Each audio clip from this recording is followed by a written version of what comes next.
Kepala Otorita IKN Bambang Susantono dan wakilnya Doni Rahajo tiba-tiba mundur dari jabatannya di tengah proses pembangunan IKN yang masih terus berlangsung.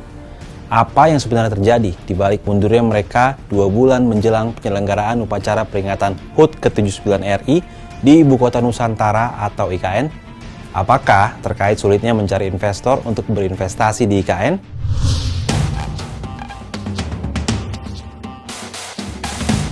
Sebelum membahas soal IKN, ada baiknya kita mengetahui latar belakang pembangunan IKN di masa pemerintahan Presiden Joko Widodo. Pada 15 Februari 2022, Presiden Joko Widodo menandatangani Undang-Undang Nomor 3 Tahun 2022 tentang IKN yang jadi dasar hukum pembangunannya. Jokowi menyebut salah satu alasan pembangunan IKN untuk menghadirkan pembangunan bercorak Indonesia sentris, bukan Jawa sentris. Kala itu, Jokowi juga mengungkapkan pembangunan IKN akan menelan biaya hingga 466 triliun rupiah dan memerlukan waktu 20 tahun, yakni hingga 2045 untuk menyelesaikannya. Dalam rencana pemerintah, pembangunan ini akan dilangsungkan dalam 5 tahapan. Tahap pertama pada 2022 hingga 2024, tahap kedua pada 2025 hingga 2029, tahap ketiga pada 2030 hingga 2034, tahap keempat pada 2035 hingga 2039, dan terakhir tahap kelima pada 2040 hingga 2045. Dari penjelasan tadi ada anggaran sebesar 466 triliun rupiah yang diperlukan untuk membangun IKN. Pertanyaannya, dari mana ya anggaran sebanyak itu didapatkan? Mengutip Kompas.com, pada 29 Juni 2021, menurut staf sus Presiden Juri Ardiantoro, yang saat itu masih menjabat sebagai Deputi 4 Kepala Staf Kepresidenan, anggaran IKN akan berasal dari APBN, BUMN, dan investasi swasta dengan rincian kasar 89,4 triliun rupiah dari APBN, investasi swasta 253,4 triliun rupiah, sementara BUMN serta BUMD 123,2 triliun rupiah. Lalu berapa realisasi investasi yang didapatkan untuk pembangunan IKN hingga saat ini? Apakah ada kendala dari otorita IKN untuk mendapatkan investasi? Awalnya, ketertarikan dunia usaha untuk berinvestasi di IKN baru sebatas minat dan belum dituangkan dalam bentuk komitmen investasi.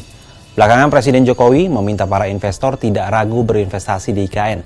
Hal ini karena pemindahan ibu kota negara ke IKN sudah memiliki payung hukum, yaitu Undang-Undang Nomor 3 Tahun 2022 tentang IKN. Pernyataan ini bahkan disampaikan berkali-kali dalam sejumlah kesempatan oleh Jokowi demi mendatangkan investor. Hasilnya, mengutip situs resmi IKN, total investasi IKN pada tahap 1 pembangunan telah mencapai angka 47,5 triliun rupiah dengan porsi investasi swasta mencapai 35,9 triliun rupiah. Sementara, realisasi investasi dari BUMN sebesar 8 triliun rupiah. Otoritas IKN sendiri menargetkan investasi 100 triliun rupiah hingga akhir 2024. Kembali ke pembahasan kita di awal, mengapa Kepala Otorita IKN dan wakilnya justru mundur di tengah pembangunan? Apakah ada tekanan atau ada kepentingan politik di baliknya? Terkait hal ini, dalam pernyataannya Senin 3 Juni, politisi PDIP Deddy Sitorus menilai tidak tepat jika Kepala Otorita Ibu Kota Nusantara atau IKN Bambang Susantono disebut mundur dari jabatannya, melainkan dimundurkan. Bambang dimundurkan karena dianggap tidak mampu memenuhi target yang diberikan oleh pemerintah pusat. Deddy menambahkan, tak ada satu investor pun yang sudah memberikan kepastian untuk berinvestasi di IKN. Investor dari luar negeri nihil, dan investor dalam negeri belum memberikan kepastian. Menambah pernyataan Deddy, Sekjen PDIP Hasto Kristianto dalam keterangan terpisah menyebut mundurnya Bambang tak terlepas dari adanya perbedaan antara perencanaan yang diinginkan oleh pusat dengan ruang perencanaan yang seharusnya dijalankan secara alami. Ini ketika segala sesuatunya itu muncul sebagai direction dari pusat yang harus dijalankan tanpa membuka suatu ruang bagi perencanaan secara alami harus berjalan, yang terjadi seperti ini.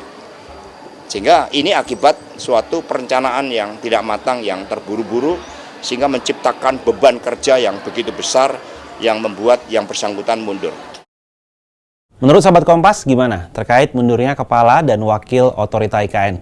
Apa benar karena dianggap gagal mendatangkan investor atau ada alasan lain? Tulis di kolom komentar ya.